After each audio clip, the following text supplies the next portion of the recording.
The sun had barely risen when the cries echoed through the palace halls, sharp and urgent. "He's gone cold," one guard shouted, rushing past the stunned crowd.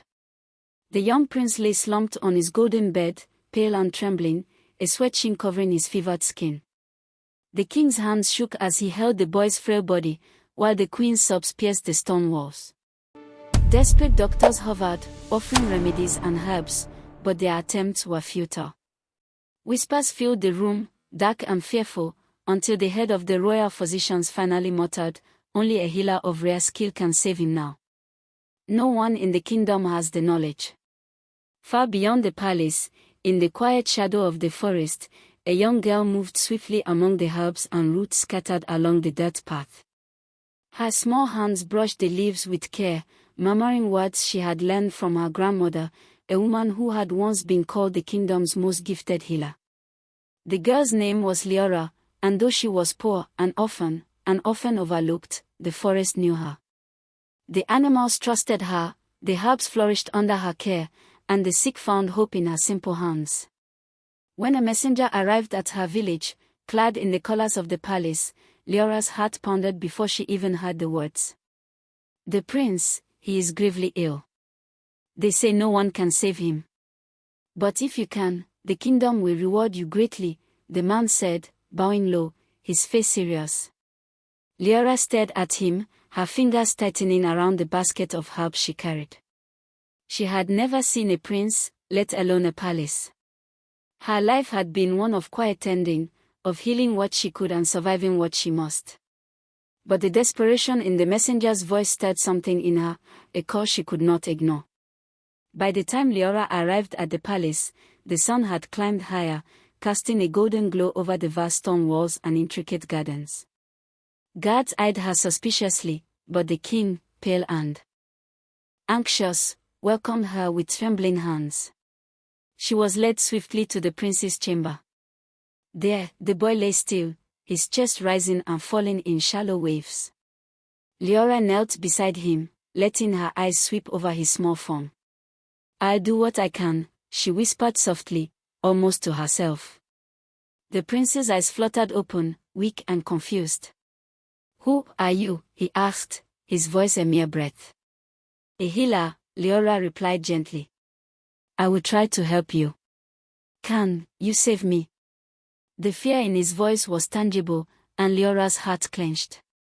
She reached for her satchel, pulling out dried herbs and powders. "I will do everything I can," she said. Her hands moved with care, grinding and mixing, chanting soft, ancient words as she prepared a potion. Time seemed to stretch as she walked. The boy's condition remained fragile, his fever burning and subsiding in uneasy waves. He coughed, a sound that made Liora's stomach twist with worry. "Hold on," she whispered, placing her hand gently over his. "You're stronger than this illness." As the potion was ready, she helped the prince drink it slowly. His lips trembled as he swallowed, and for a moment, nothing happened. Liora held her breath, the room silent except for the prince's uneven breathing. Then, a faint blush returned to his cheeks, and his eyes, though still weak, regained a spark of life. Relief flooded Liora, but she knew the danger was not entirely past. "You must rest," she said firmly. "Your body is weak, but your spirit, it's strong. That strength will help you fight." The prince's hand twitched, and he looked at her with gratitude. "Thank you," he whispered. "No one else could." Liora smiled softly. "You're not alone. I'm here now." Over the next few days, Liora stayed by his side, tending to him with careful hands, soothing his fears with quiet words, and sharing stories of her village and the forest. The prince listened intently, sometimes laughing at her tales of stubborn goats and mischievous birds. In return, he told her stories of the palace, of crowded feasts and endless lessons, and of loneliness behind golden walls. Each shared story formed a bridge between them, creating trust and friendship in the quiet moments between life and death. One evening, as the sun dipped low, casting long shadows in the chamber, the prince asked softly, Why did you come? You don't even know me. Liora paused, kneeling beside the bed, and met his gaze. Because someone has to. Because it's right. Because I couldn't let you die if I could help it. Her voice trembled slightly, but her eyes were steady. He reached out weakly, placing his small hand over hers. I don't think anyone has ever done that for me. His smile was faint but genuine, and it warmed her heart in a way she had not expected. Outside the chamber, palace whispers grew. Some admired the courage of the poor healer, others questioned her presence. A jealous advisor lurked in the shadows, eyes narrowed, plotting. A village girl, healing the prince. Impossible, he muttered, already scheming to prove her unworthy. Liora ignored the murmurs, focusing entirely on the boy before her. She knew the path ahead was not simple. The illness was stubborn, and the palace itself held secrets that could interfere with the cure. But for now, she had won a small victory, and in that victory was hope, the fragile kind that could grow if nurtured carefully. Rest now, she whispered to the prince, brushing a stray strand of hair from his forehead. Tomorrow we continue. The boy closed his eyes, finally letting go of fear, trusting the healer who had appeared from nowhere to save him. Liora stayed beside him through the night, feeling the weight of responsibility, yet also a quiet pride. She was no longer just an orphan in a small village. She was the one who had touched life, who had held it in her hands and refused to let it slip away. As the first light of dawn crept through the curtains, she rose quietly, preparing herbs and potions for the new day. The palace was waking, bustling with servants and guards, yet her focus remained on the prince. She glanced at him, his breathing steadier now, and allowed herself a small smile. We are not done yet, she said softly. And at that moment, the prince's small, shaky hand twitched once more, reaching for hers. Before she could respond, a messenger arrived, breathless. The king demands your presence, he said. Liora's stomach tightened, knowing the conversation ahead might hold challenges she had not anticipated. Still, she took a deep breath and followed, her heart steady. Whatever awaited her in the throne room, she knew she would face it, just as she had faced the forest, the herbs, and the illness that had threatened the prince's life. And she knew, deep down, that the story was only beginning. If you're enjoying the story so far, don't forget to subscribe to the channel for more tales of adventure and magic. Comment below your favorite moment, and give a like if you're rooting for Liora and the prince. The throne room was silent when Liora entered, her hands clutching her satchel tightly. The king's face was a mixture of relief and anxiety, while the queen's eyes searched her with hope. You have done much already, the king said, bowing slightly. Yet the illness, it lingers. Tell me, girl, can you truly save him? Liora's lips pressed together. I can try, your majesty, she said. But this illness is not simple. It may take more than just herbs and care. A shadow moved at the edge of the room. The royal advisor, a sharp-eyed man with a permanent sneer, stepped forward. A village girl, speaking to the king as if she holds the fate of the prince. Foolishness, he said, voice dripping with disdain. This child does not belong here. The prince, sitting weakly in his chair, looked at Liora, his eyes holding something that words could not convey, trust, gratitude, and a flicker of defiance. Leave her alone, he said, his voice small but firm. She's helping me, more than anyone else. The advisor's lips curled. Helping you? You are weak because of her inexperience, boy. Only a trained court physician should tend you. Liora's hands clenched around her satchel. She held her tongue, but her heart pounded fiercely. She knew confrontation could be dangerous in the palace, yet she could not ignore the injustice. With respect, sir, she said calmly, I am the only one who has been able to bring him even this far. I will continue until he is well. The king's brow furrowed, torn between tradition and hope. Very well, he said finally. But know this, if the boy worsens, the consequences will be yours. Liora nodded, accepting the challenge silently. The moment the royal doors closed behind her, she returned to the prince's chamber. He was pale again, restless in his bed. You have to rest, she whispered, pressing a cool cloth to his forehead. The medicine works slowly. You must give your body a chance. I hate waiting, he murmured. I feel trapped, like I can't do anything. You are doing something, she said softly. You're fighting. That is enough for now. She smiled, brushing his hair back gently. And while you fight, I'll be here. The prince's hand twitched to reach hers, and she held it carefully, feeling the warmth of life returning slowly through his veins. Tell me more about your village, he said, his voice quieter now, curiosity breaking through weakness. She laughed lightly, a soft, musical sound. It's not much, she said. Just small cottages, forests, rivers, and goats that think they own the place. But the people, they're kind. Everyone looks after each other. I learned my healing from my grandmother. She always said a healer's hands are only as strong as the heart guiding them. The prince's lips curled in a faint smile. I wish I could see it, he whispered. I've never been outside these palace walls. Perhaps, one day, Liora said. When you're strong enough. Over the next few days, Liora worked tirelessly, tending to him with skill and patience. Each night brought more conversations, stories, and moments that stitched a fragile bond between them. She learned about his fears, the pressure to be a perfect prince, and the loneliness behind golden walls. He learned about her struggles as an orphan, her simple joys, and the courage that had carried her through life. But the palace was not a quiet place, and whispers of jealousy grew louder.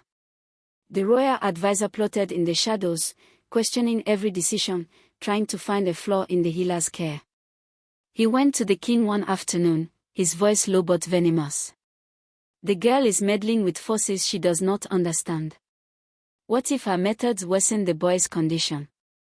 Can you risk that? The king sighed heavily. We must trust her. She has done what no one else could. And yet, the advisor said sharply, trust is not enough in a palace. A mistake could cost him his life. Meanwhile, Liora discovered that the prince's illness was no ordinary sickness. Certain symptoms hinted at a curse or a magical influence hidden within the palace itself. One evening, while tending to him, she noticed a faint shimmer around the prince's favorite toy, a small carved wooden horse. The light pulsed faintly, almost like a heartbeat. Something is wrong, she murmured. This is more than illness.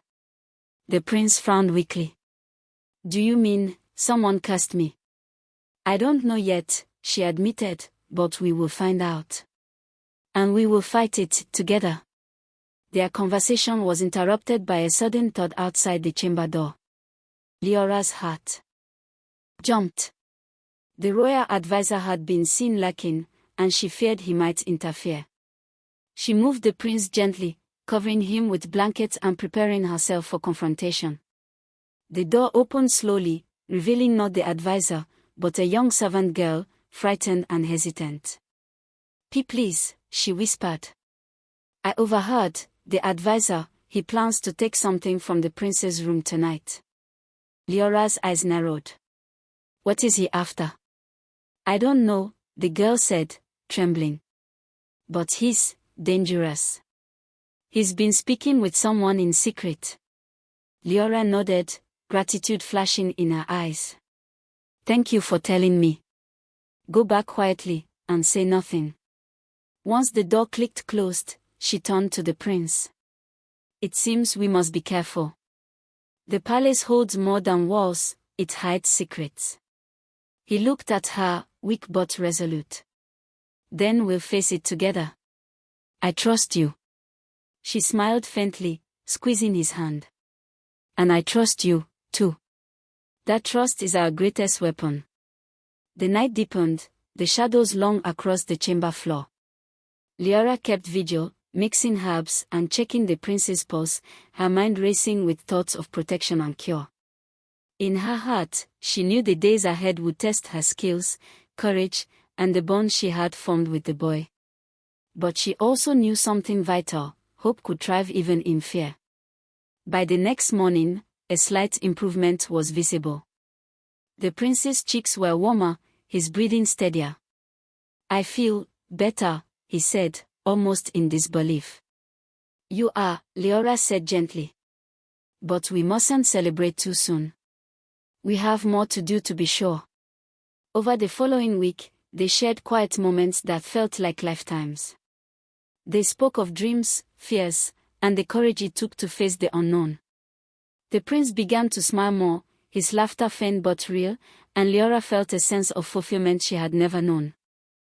One afternoon, as they watched the sun spill gold across the palace gardens from the high windows, the prince asked softly, "Will you stay with me? Even after I'm better?" Liora's heart ached with warmth. "I will," she said. "But you must promise me something." "Anything," he replied, eager. "Promise me you will never forget what it feels like to be cared for, to trust someone even when the world feels against you. That strength, that heart, it will guide you through life." The prince nodded solemnly. "I promise." Liora felt tears prick her eyes, but she blinked them away. She had faced illness, fear, and palace intrigue, and through it all, a bond stronger than any magic had been forged. If you're loving the story, make sure to hit that like button and subscribe to the channel. Let us know in the comments what you think Liora should face next. The night air was heavy in the prince's chamber. Shadows stretched across the walls, twisting as if alive. Liora moved quietly, mixing the final potion, her hand steady despite the storm of fear inside her. She had learned much over the past weeks. The prince's illness was not natural. A dark influence, subtle but relentless, had crept into the palace, entwining itself with his life. Tonight, she would confront it, and she would not fail. The prince stirred, his eyes fluttering open. "Is it time?" he asked, voice hoarse but determined. "Yes," Liora said softly, placing her hand over his. "I need you to trust me completely." "I do," he whispered, gripping her hand with what strength he could muster. She administered the potion, its warm glow spreading slowly through his body. The room seemed to pulse with energy, the flickering candlelight dancing across walls. But just as she began to breathe easier, the door slammed open. The royal advisor stood there, fury and malice etched in every line of his face. "What do you think you are doing?" he demanded, stepping forward. Liora did not flinch. "Saving his life," she said, her voice calm but resolute. "Something you could never do." The advisor sneered. "You dare speak to me this way, peasant? This boy belongs to the palace, to the royal bloodline. You will ruin him with your meddling." The prince, weak but resolute, raised his hand slightly. "Enough," he said, his voice trembling but carrying authority. "She has saved me. You have only tried to control me, and you failed." The advisor's face darkened. He lunged toward Liora, but in that instant, the prince's small hand shot out, gripping the pendant around his neck. A soft, radiant light erupted, a shield of warmth and energy that pushed the advisor back. He staggered, his eyes wide with disbelief. What is this?" Liora's heart pounded. The pendant had belonged to the prince's late mother, rumored to hold protective magic. It glowed now, feeding on the bond between healer and prince, their trust and courage intertwined. "It's hope," Liora whispered. "And it's stronger than fear." The advisor stumbled, backing away, and finally fled, his scheme thwarted by forces he could not understand. Silence fell over the chamber, broken only by the prince's shallow breaths and Liora's careful monitoring. Slowly, steadily, color returned to his cheeks, and his eyes regained their brightness. You're better," Liora said, tears of relief in her eyes. She pressed her hand to his forehead, feeling warmth instead of fever. The worst is over. The prince smiled weakly. Thanks to you. I'm alive. His hand reached for hers, trembling but sincere. I owe you everything. You don't owe me, Liora said softly. I did what I had to. That's all any healer can do, help where they can, fight where they must. Days passed, and the prince grew stronger under Liora's care. Their bond deepened, no longer only of healer and patient but of friendship and trust. They laughed together, shared stories, and faced palace life side by side. The people began to hear of the girl who had saved the prince, and admiration replaced suspicion. One morning, as sunlight spilled into the chamber, the king entered quietly. Liora, he said, voice filled with gratitude. You have done what no one else could. You have not only saved my son but given hope to the entire kingdom. What reward do you desire? Liora shook her head. I need no reward, Your Majesty. I only wish to continue helping those who cannot help themselves. The queen approached, her eyes moist. Your heart is rare, child. But know this, you are always welcome here, in this palace and in our hearts. The prince, sitting upright now, smiled warmly. Stay with me, Liora, he said softly. I don't want to lose the person who saved me. Liora hesitated, then nodded. I'll stay, but only if you promise to remember the strength that comes from trust, courage, and hope. I promise, he said, gripping her hand firmly. Life returned to the palace slowly, the shadow of illness finally gone. Liora remained close to the prince, their bond unbroken, a living testament to the power of courage, compassion, and friendship. And though she had begun as a poor orphan with nothing but her knowledge and heart, she became a beacon of hope for a kingdom that had almost lost its light. One evening, as they walked through the palace gardens, the prince looked at Liora. Do you ever regret coming here? He asked softly. Never, she replied, smiling. Every risk, every challenge, it led me to you. And I would face it all again if I had to. He nodded thoughtfully. I will never forget you. You are my friend, my healer, and my courage when I was weak. And in that quiet, golden moment, Liora realized that being a healer was not just about curing illness, it was about giving strength, hope, and life itself. She had done that, and in doing so, she had changed not only the prince's life but the kingdom's destiny. As the sun dipped below the horizon, painting the gardens in shades of orange and gold, Liora smiled at the boy she had saved. We've done it, she whispered, more to herself than to him. Yes, he said softly, we have. And somewhere in the palace, hidden from sight, the royal advisor's schemes lay in ruin, powerless against the strength of trust, courage, and love. If you enjoyed this story, don't forget to subscribe to the channel for more magical tales and adventures. Like the video if you were rooting for Liora and the prince, and leave a comment telling us your favorite moment. Every share helps spread hope, courage, and adventure. Weeks later, as Liora tended to the palace gardens with the prince by her side, she felt a peace she had never known. The boy who had once been at death's door now laughed freely, and she knew that in saving him, she had discovered her true purpose. Not as a poor orphan, not as a simple healer, but as someone capable of changing lives with courage, care, and an unbreakable heart. And the kingdom, once shadowed by fear and illness, now glowed with the promise of hope, laughter, and life.